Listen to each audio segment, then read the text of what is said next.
Dengue, তুই 10-এর মধ্যে 10 পেয়েছিস। ও ইয়েস। আর গুদু, তুই 10-এর মধ্যে 7 পেয়েছিস। ইয়ে। আর নিতু, তুই 10-এর মধ্যে 8 পেয়েছিস। ও ইয়েস। বয়রা, তুই কি পড়াশোনা করিস না? তুই 10-এর মধ্যে 0 পেয়েছিস। সব বাচ্চাগুলো কত কষ্ট করে পড়াশোনা করছে, আর তুই কি কিছুই পড়াশোনা করিস না? তোর কাছ থেকে আমি এটা একদমই আশা করিনি। ম্যাম, আমি আমার ভুল বুঝতে পেরেছি। তুই পারবি না, তোর দ্বারা একদম ওসব হবে না।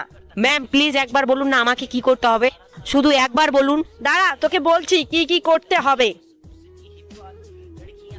তোকে 6 ঘন্টা পড়াশোনা করতে হবে।